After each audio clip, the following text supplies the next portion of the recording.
That's enough of the bad draft talk. There's players there. I keep seeing them, and the Jazz can have one if they get it right. We'll hit it next on Locked on Jazz. Bum bum bum bum bum bum bum bum bum pow.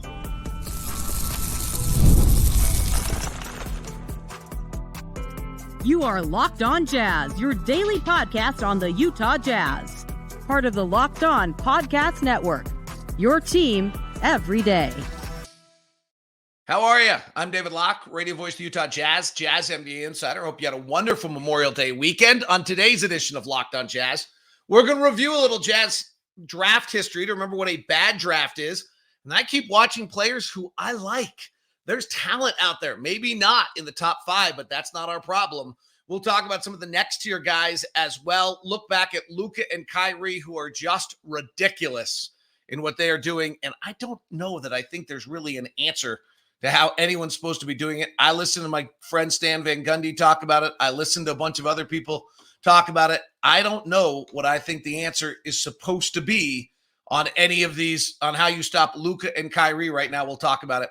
All coming up. As I mentioned, I'm David Locke, radio voice of the Utah Jazz, Jazz NBA insider. This is Locked on Jazz. It's your daily podcast on the Utah Jazz, give you insight, expertise, geeky numbers, and hopefully making it way better to be a Jazz fan each and every day. Thank you for making Locked on Jazz your first listen of the day. Thank you for being an everydayer and making this show be what it is. We are free and available on all podcasting apps. We're free and available on YouTube. So please subscribe. I promise you'll get your money's worth. Give us a thumbs up. And on YouTube, hit that bell button so you're notified whenever we launch an episode. Today's show is brought to you in part by FanDuel. FanDuel is making every moment more. Right now, new customers get $150 in bonus bets with any winning $5 bet. That's $150 with any $5 bet. Visit FanDuel.com/locked-on to get started. All right, I've heard too much about the bad draft talk. The implication when I hear this bad draft talk is literally that there's going to be nobody. Okay, we went through it, if you are an everydayer, and I went back through starting from 2007, which is Kevin Durant's draft, the last player still playing, to 2020. 2021, I felt like I just didn't know where the players were. So we have a collection of data, and we graded every draft pick that they're either a 10, an MVP caliber, Kevin Durant, a 7, a top 20 player, a 5, a top 50 player. They get 3 points for being a starter, 2 players for rotation, and 1 for being borderline. Okay. If you look over the years, and there is a consistent theme in almost all of these drafts. There is about 10 to 12 players in every draft, on average, that literally become nothings. Like, literally become zeros. In fact, I'll pull you the exact average per every draft. And then there are a certain average of starters. There's a baseline that we can take on what we think a draft can get us. And then you can decide whether it's good or bad from there. But the point you're going to get here, so there are, on average, 11.5 first-round picks become non-players, non-rotation, non-impact players. And on average, 10 players become starters. So in every draft, if you're drafting in the first round, it is more likely that you are drafting someone who never becomes a rotation player than someone if you can be a starter. Okay? More likely. Now, there's the rotation players and are in here and borderline, right? Okay, that's the difference. But like zeros, literally zeros. They're not even a borderline player. Zeros, 11.5 for the first round. Okay. Starters, 10 for the first round. This is every draft. Now, are some drafts worse than others? Yes, we went through it, if you recall. And the 2012 draft is the worst. The 2012 and the 2010 drafts.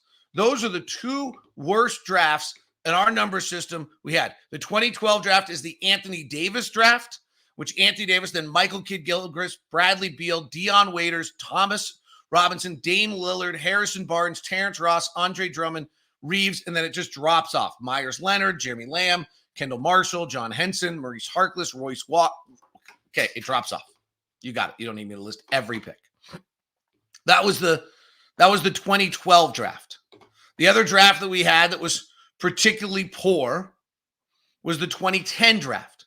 Now, I think it's also worth noting, by the way, that in this time period in which these drafts are suddenly not coming through, that's John Wall, Evan Turner, Derek Favors, Wesley Johnson, DeMarcus Cousins, Epe Udoh, Greg Monroe, Al-Farouq Aminu, Gordon Hayward. I mean, still some players. Paul George, but then it really dropped off. Then after Paul George's pick, it just Cole Aldridge, Xavier Henry, Ed Davis, Patrick Patterson, Larry Sanders, Luke Babbitt. Okay, drops off. It's worth noting that there's a revolution in the game of basketball taking place right there called Steph Curry, right? The game is going through a dramatic turn of events in this time period when those two terrible drafts happen.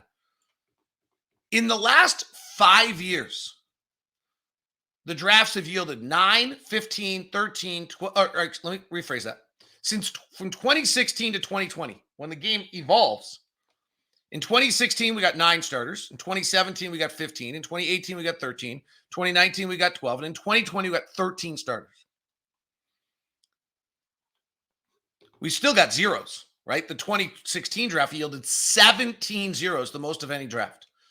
Then we got 12, 8, 9. So we still averaged our 10 zeros. But my point is 2 things. Every draft has more chance of you getting a nothing than a starter in the first round. My second point is since the game's evolved, we really haven't had a bad draft since maybe 2015.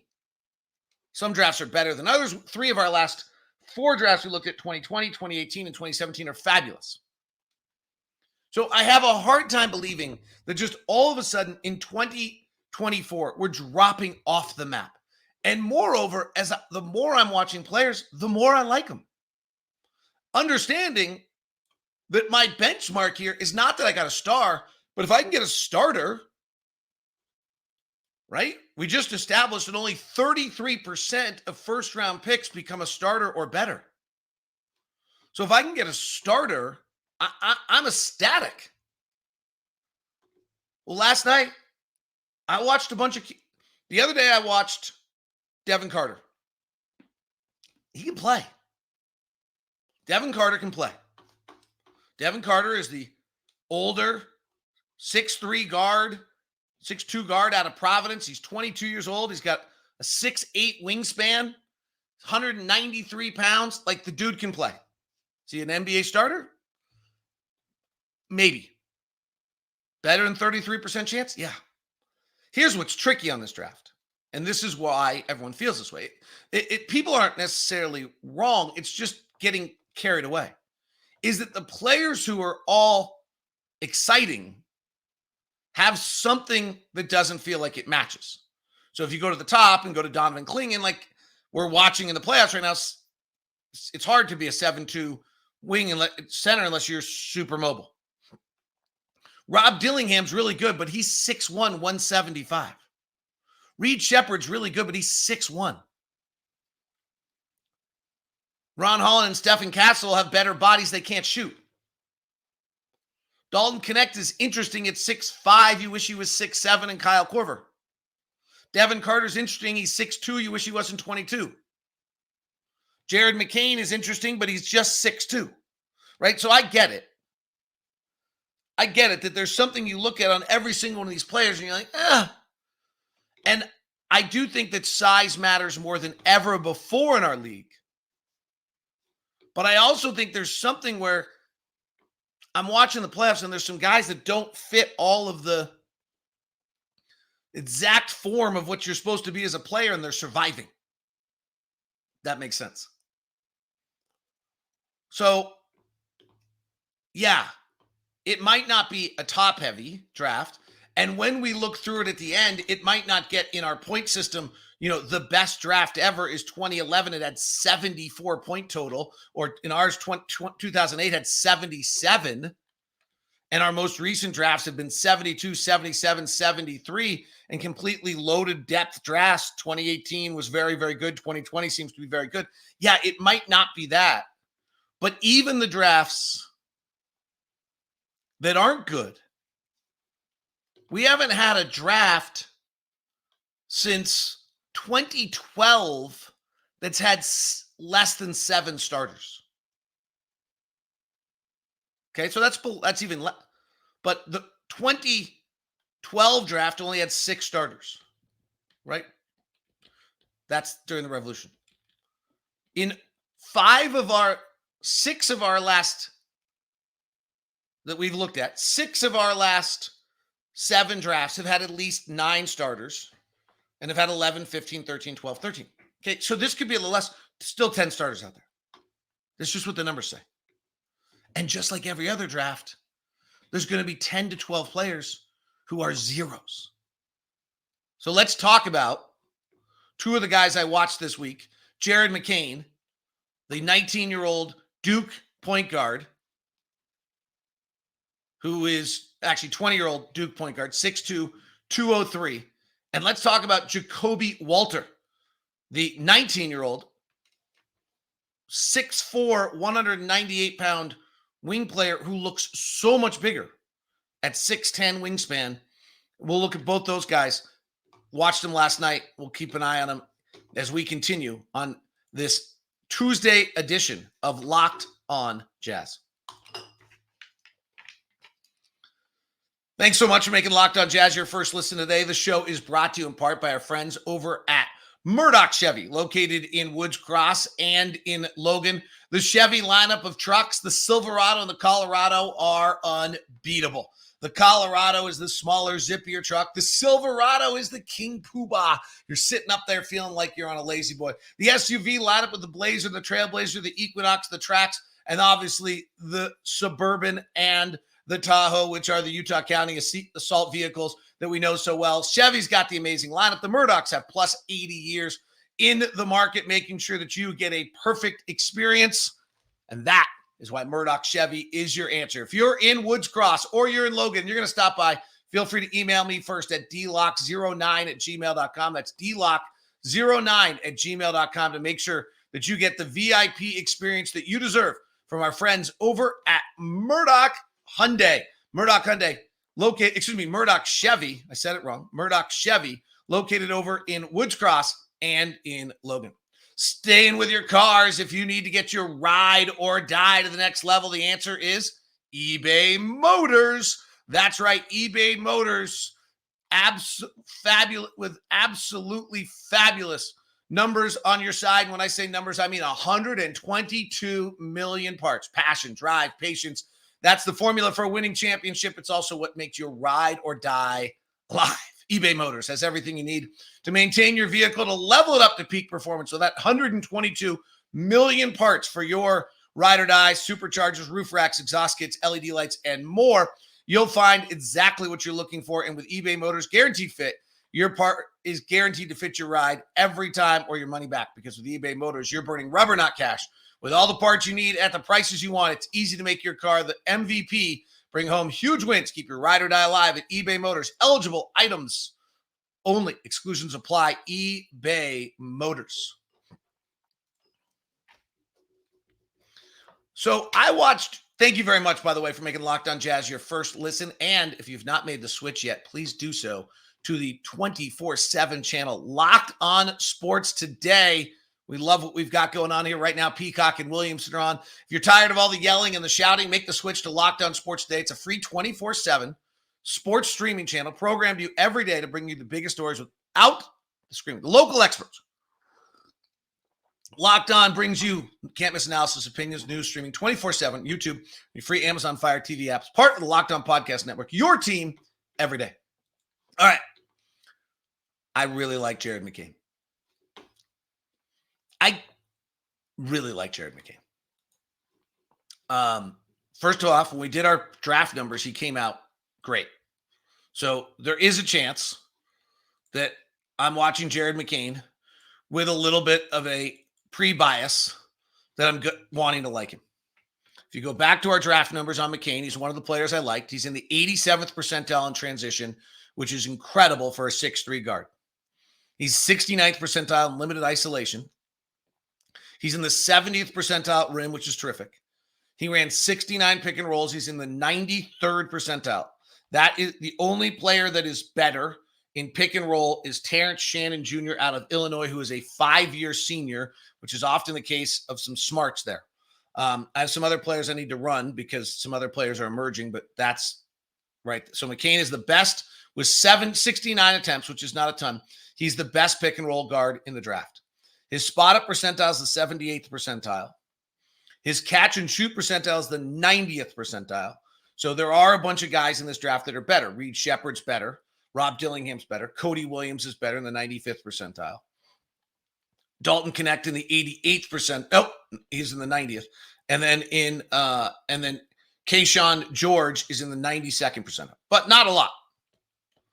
And then his off the bounce is in the 61st percentile. What I love about him, his off the bounce is in the 81st percentile. What I love about him is he took 103 of them. The only guys that are better are Reed Shepard, Rob Dillingham, Kyle Flipkowski, who took 26, Bob Carrington, and Terrence Shannon Jr. again. So McCain, from an offensive standpoint, peaks out. When I watch him play, the number one thing I would say about Jared McCain, and I texted actually a scout this last night, he reminds me of an old Seattle Seahawk middle linebacker named Lofa Tutupo. And I'll tell you a story about Lofa Tutupo. Lofa Tutupo was the Seahawks middle linebacker who was drafted out of USC, and he was supposed to be too small and too short. And he got drafted fairly early, like 3rd round, I think. And everyone thought it was kind of a bad draft by the Seahawks. And I was covering the Hawks at the time, and Lofa was only 6 feet tall. He was just, it made no sense, right? He was 6 feet tall. He was too slow. There were all these things that were not going to work for him. And I remember going in, I think it was Tim Russ. What was his name? Tim Russell? And they drafted him in the 2nd round, 45th pick. And everyone thought it was crazy. And I remember I went into his office, their GM. And he said, "Let me show you something." And he pulls up the film. And he literally shows me that Lofa Tutupo is taking a step earlier than every other player on the field with his diagnosis of the play. So he's the middle linebacker, and he's literally taking a step before anyone else is on the floor. On the field, you can see he's moving first. He's like, okay, well, his 40 might be off, and he might be a little small, but he's not actually running a 40. He's running a 35 while everyone else is running a 40 because he's making a move first. Or, he didn't say that, but that's the concept. That's how I feel about McCain. Both offensively and defensively, I feel like he was a step ahead of every other player on the floor. Just instinctually got it. Defensively, he just would make rotations as the ball arrived. Not the ball's there and then, oh God, I got to rotate. The ball would arrive and he would arrive. Defensively, I thought he just did a really wonderful job setting up his man. He's got a solid shot. He played into a low pick and roll, left-handed and right-handed. His body's interesting. His body is Jalen Brunson's body. He's 6'3", 205, very heavy-legged, big body. So he's not getting up over the top of the tin, but we just gave you all of his finishing numbers. So, I could be really worried about the fact that he can't get up over the cup and he's not a big jumper and enough, except for the fact he finishes strong. I would like to see some 1-foot jumping, but he goes 2 feet. There's a reason for 2-foot jumping. 2-foot jumping is I'm strong and I'm powerful. I'm going to go into your body. I'm going to handle it. Defensively, he just did everything. I thought he just did everything really well. He shot the gap when he was supposed to shoot the gap. He anticipated routes. He jumped to the outside of a shoulder, clearly knowing the scouting report of where the guy was supposed to go, and then derailed. He's down on the baseline, and he's guarding him like this, and all of a sudden he sees the play, and he jumps to the inside shoulder of his guy, forcing him to take 2 steps out of bounds, which means then when he rode him all the way through the route, he's suddenly 3 steps further out than he would have been early. He played defense. He played everything early. The biggest mistake you watch on young players is they play defensive possessions late. he's guarding his man, and the pick comes to him, and he steps into the ball handler. He's strong enough, now this is college, but he's strong enough at 6'3", 205 to step into the ball handler rather than getting hit by the pick, and he again alters the route. I thought he dictated his space. That's a big one for me when I look at players. Do you own your space? Really beautiful pick and roll with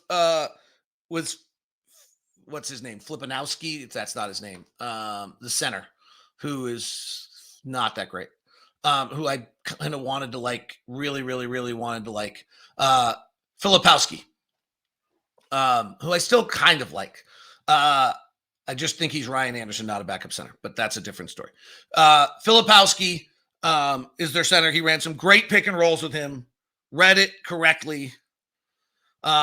Crafty around the basket, super step through. I need to watch more of McCain, but this is where I kind of opened the show today. That's an NBA player. Is he going to be a superstar? Well, we certainly didn't think Jalen Brunson was going to be a superstar when he was either the last pick of the first round or the first pick of the second round. I'm not saying this guy's going to be Jalen Brunson, but it's not the craziest thought of, I don't think he's going to score 30. Jalen Brunson's on a different level. But this kid can really play and really understands the game. Now, he's 6'2" with a 6'3" wingspan. So that's where, to me, he's Lofa Tutupo. Like, if you read Kevin O'Connor's Ringer Big Board, which is terrifically well done, lacks a quick first step, limited his ability to create a ton of space. Sometimes he's unable to turn the corner against longer defenders, which prevents him from getting all the way to the basket. 100% right. But I'm watching him. If he's a step faster, then maybe the quick first step doesn't matter as much. If he can't create space, that's fine. He knows how to use a pick. Undersized, below the rim finisher will need creative ways to finish in the NBA. Yeah. I think we watched with Keontae George this year, like an above the rim finisher who suddenly couldn't finish above the rim. I like him. 41% on threes, 5 rebounds a game. True shooting percentage was 61%. I like him. Now, I have a rule about scouting. When you watch a player and you have a comp, and so Mike, this goes back to this is my old Andre Miller rule. And this one makes me a little nervous on him. And the Andre Miller rule is that when you tell me the comp is Andre Miller, I'm like, okay, Andre Miller was a unique player that played to the ground. This guy's actually Andre Miller-esque. Who's your next one? And there isn't one. The next one's like Kendall Marshall. He doesn't play in the league. So it's kind of, you can kind of say, hey, this is like Kevin O'Connor has him as Seth Curry, which I don't think he is, because I think he's much more physical and he can handle the ball and he can play defensively. So I don't love that comp. So if I'm saying he's a poor man's Jalen Brunson, my question would be, who is a poor man's Jalen Brunson? And if there isn't one, then that's a problem. I love this thing I read. I think I saw it on Reddit, that the most common comp right now on any player in the draft is Derek White. That he's like the in vogue guy, and it makes some sense. But Derek White's an elite athlete. He's the number one shot blocking guard in the league. So I think you got to be pretty careful with that. But it's an interesting one. Jacoby Walter is worth a discussion as well. We'll touch on some other fringe players, and we'll touch on Luka and Kyrie and their brilliance as well. We'll watch more Jared McCain. We're going to watch more Devin Carter. There's going to be a lot of watching going on this week and for the coming up here on the show. I'm just going to keep watching players and share with you what I think, but there's players out there. And I think Jacoby Walter might be another one who's worth talking about. Today's show is brought to you by FanDuel. We're getting awfully close to the NBA Finals. Who had Dallas? Wow. FanDuel.com/lockedon and get in on the game and make every moment more with our friends over at FanDuel. Here's what we've got going for you right now with FanDuel that makes things awfully fun. It's winner take all time, so you get new customers get $150 in bonus bets with any winning $5 bet. That's $150 to beat spreads, to bet on spreads, money lines, player props, and more. Hopefully to beat them too. Visit FanDuel.com/lockedon to make every playoff shot count. It's America's #1 sportsbook, FanDuel. It's also Locked On. It's the official sportsbook of Locked On. FanDuel.com to get And right now, tonight, Dallas is a 2-point favorite over Minnesota. These games have been incredible. Anthony Edwards to score 40 or more is plus 1,100. Kyrie to score 40 or more is plus 2,600. They've got a fun little parlay for you. PJ Washington to score 15 or more. Naz Reid to score 15 or more. PJ Washington to record 8 rebounds. Naz Reid to score 6 rebounds. If you get all those $10, wins you $271. All taking place right now. Plus, you can get involved in the French Open if you want to. The finals line right now in the NBA is Boston is minus 220 and Dallas is plus 185. Jason Tatum to be the finals MVP is plus 100. Luka's plus 210. Kyrie's plus 2,000. Interesting. That is FanDuel.com/lockedon. FanDuel.com/lockedon. Jacoby Walter. Young, I thought looked long, did not measure out. 6'4", was 6'10" wingspan, certainly is. Being talked about around the 14th pick. He did a few things that jumped out. I think it's whatever Drew it is at Baylor runs. I think it's Bryce or Scott, one of the two. Scott Drew. He runs the best out of bounds plays, and Walter on 2 different occasions on the move, catch and shoot threes off inbounds that were pretty impressive. Really a pretty good shooter, I think. So here's what happened. I watched the Duke game, and he looks really, really good. And then you start watching as the season goes on, and it starts to fall apart. And I don't know why. His numbers as the season goes on get worse and worse and worse and worse and worse. However, this was the 8th highest recruit in the country. His conference play is far worse than his regular play, which gets a little nerve-wracking. They went up against better players, scouting reports, things like that. But in Big 10 play or Big 12 play, in 20 games, he shot 32% from the field and 29.7% from 3. The guy I watched against Duke could really shoot it. Really comfortable. Something along the way blows his confidence, and it's a problem. Conference tournament, he goes 4 of 19. I did not love that on back-to-back drives. He was the exact opposite of McCain. He just gets blown by. I mean, blown by. And it's because he's playing defense late. He reminded me of a young Alec Burks, when Alec Burks used to always stand up and then someone would drive and then he'd get down in the position. And by the time he's down in position, it's over.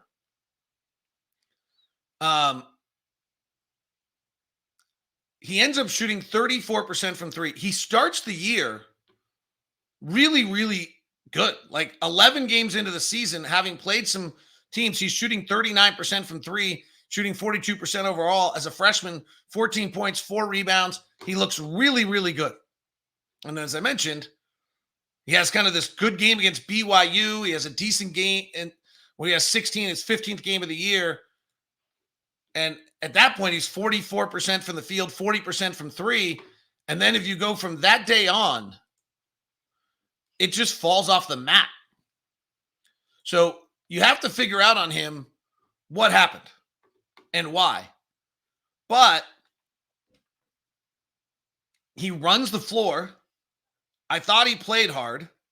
He had an enticing handle. He does a lot of things with the basketball. He just looks young. He's 6'5", 195.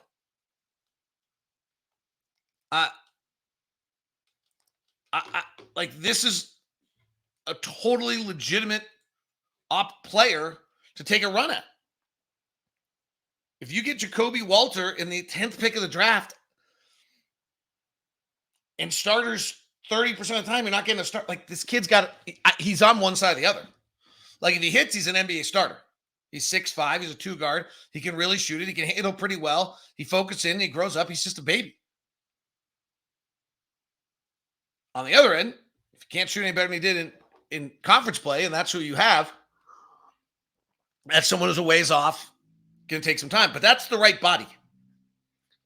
6'5", 195 with a 6'10" wingspan. And his handle's loose, but he's playing with it. He's trying. He's coming off a pick and roll. He's doing some interesting things. I think there's a lack of I'm hoping on the drive-bys there was a lack of understanding of the scouting report because he got beat on left-hand drives both times. It's okay, force him left, but no, not straight line left. There's a lot of that kind of stuff. But I would say this, I love the fact that he runs. He played hard. I've watched a lot of college players who didn't play hard. I would actually say everyone I've watched right now is playing hard, which is a big step in the right direction. A few other kids that I watched in that game that are of interest. The Duke center, Filipowski, is 6'11" with a 6'10" with a 6'10" wingspan. I don't think he can play 5. He's really skilled, but he's not going to be able to protect the rim at all. He got pushed around a little bit. I think he's going to struggle. He's going to be on the board right around the Jazz at 29. I wonder whether he can become the old Ryan Anderson, but I don't know whether Ryan Anderson still totally exists in our league, where you're just a spot-up three-point shooter. And if he has to guard in space, I don't know how he's going to do it. The Baylor center, who's only 3 years into the league, Missy, is interesting also. I generally am not a fan of grabbing the kid who hasn't played and trying to get him to develop in the NBA. I just don't think it works. Take it back to Jordan Hill. I kind of am a believer that you need 10,000 hours to be able to play in the NBA. Missy's probably going to be drafted around the 20s. I get it. The kid's got some instincts blocking shots and doing some things and playing. I don't love the way he moves. His free throw shooting's at 50%. But boy, I'll tell you what, if you watch him, he does enough things to super intrigue you. But to me, it's a no on lack of hours on the court. I don't love the way his body moves. He doesn't feel or see the game as a passer, and he can't shoot free throws. So to me, it's just really disconcerting. But he's 6'11" with a 7'2" wingspan who instinctually blocks shots in recovery in a way that you can't teach and plays super hard and is really into it. The other kid I watched was the Bridges kid out of Baylor, who I will admit I wasn't zeroed in on, but he popped a few times. And he's 6'7" with a 6'10" wingspan. He's 23. I would have liked him to have a bigger impact. And his shooting was 41% from 3 this year. He's a really good free throw shooter. He was a low usage player. I'm going to guess he makes an impact in the NBA, a minor one, in that he has been a role player on a team, and he's not going to have to go through the adjustment that every other college player does, that when they come to the NBA, they have to suddenly adjust to how to play. All right, quickly, because I'm now long. The Wolves, Dallas. For all these conversations, you got to make shots. If you're watching the playoffs, if there's nothing else that jumps out at you, all the playoffs, you've got to make shots. We can talk about all these guys and all they're going to do, but I'll tell you what, the shot making is crazy. And if you can't shoot, they don't guard you and you screw up everything. It was pretty interesting to watch Dallas go to 5 out there for a little bit. Their defense becomes atrocious, but they are simply unguardable when they're 5 out. With Maxi Kleber coming back, that's going to be a big part of the NBA Finals. I get all the conversation, from Stan Van Gundy, that you've got to get the ball out of Luka's hands because he's making ridiculous shots all the time. On the other end, if that literally is the answer, and I've said this a million times on the show, if that's literally the answer, you're dead. If you have to be doubling at 45 feet in the NBA in this day and age and they have shooters on the floor, you're dead. And that's why Dallas is going to the NBA Finals. There is, no one's talking about the fact that if you go run possession by possession late, Luka traveled and Luka turned it over. I don't think Minnesota's doing the wrong thing defensively. Luka and Kyrie are making crazy, stupid shots that are so absurd and so insane, and they're going to win because of it. But that's what you have to force them to do. I mean, Kyrie's fadeaway over Karl-Anthony Towns in the corner, Luka's fade step backs, those are brilliant, unbelievable shots. And if that's what you're forcing, I'm going to take it. I thought the Mike Conley cut in late in the game the other night about the small things was super important. It was recorded earlier, but the biggest play of the game is Anthony Edwards just lollygagging on defense, leaves PJ Washington wide open for a corner three, not even off a double. He just doesn't guard. He just stops guarding for a possession. PJ Washington hits the three and nails it. And that's probably the biggest possession of the game. And in a series in which literally has been determined all three games now by a combined about, that one got away a little bit, but generally up to that point we're combined by about 7 points. You just can't waste a possession. Mike was exactly right. The one I thought was really interesting also, 2:45. Everyone hates that you just play boring one-on-one isolation basketball. 2:45 left in the game. Minnesota tries to come out and play motion, which all of us always say, oh, please do that. And then they basically don't get a shot. There is an element. You got to know who's going to shoot, when they're going to shoot, how they're going to get the ball, and where they're going to shoot from. And that's why you just get boring old high pick and roll and boring old isolation late in games because coaches know exactly what they're going to get, who, what, when, and where. And in that time, Minnesota came out with this motion with 2:45 left and ended up with a Mike Conley prayer because the shot clock ran out on them because they didn't get anything out of the possession. It reminded you why coaches do that. All right, I was eager to go with the day off. Little long day. My apologies on that. Right now, we'll send you the first ever 24/7 national sports channel, Locked On Sports Today. Have a great one. We'll talk tomorrow. A lot of watching the players. Want your comments and your thoughts as well here on Locked On Jazz.